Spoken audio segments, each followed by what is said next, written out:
Pwede namang magalit, di ba? Sabi nila, the worst kind of pain is not the pain inflicted by others, but by those who are your own. Mas masakit nga naman ang betrayal caused by a family member. But how must we respond sa isang family conflict? How do we deal with anger kung ang involved ay ang family member natin? According to an article by the American Psychological Association, anger is a completely normal, usually healthy human emotion. But when it gets out of control and turns destructive, it can lead to problems. Problems at work, in your personal relationships, and in the overall quality of your life. The same is said in Ephesians 4:26. In your anger, do not sin. Do not let the sun go down while you are still angry. Hindi masamang magalit, but sinful anger leads us to unrighteousness. If we allow anger to grow, it will push us to do destructive things sa pamilya natin. Either we seek revenge or wish misfortune upon them. How can we be angry and not sin? Look up to God as an example.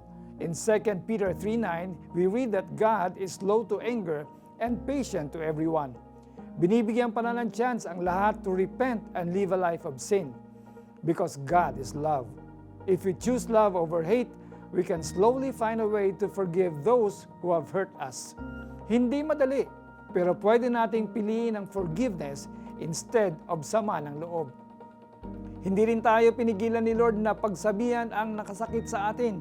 In Luke 17:3-4, He said, we can rebuke our brothers who have wronged us, but to choose forgiveness, regardless kung ilang beses nila tayong masaktan.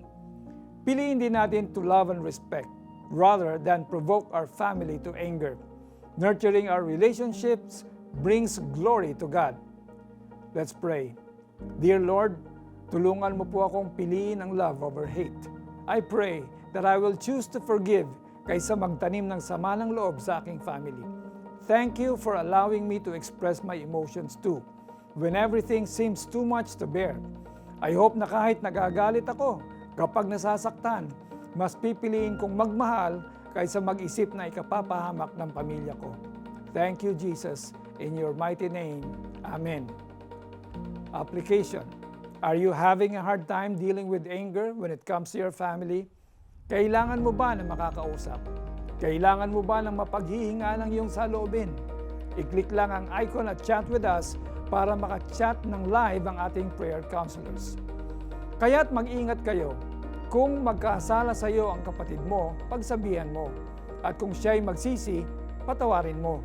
Kung 7 ulit siyang magkasala sa iyo sa maghapon, at 7 ulit ding lumapit sa iyo at sabihin niyang nagsisisi ako, kailangang patawarin mo siya. Lucas 17:3-4. Ako po si Pastor Alex Tinsay na nagsasabing pag nagpatawad ka, ang sarili mo ang pinalaya mo mula sa kulungan ng emosyon.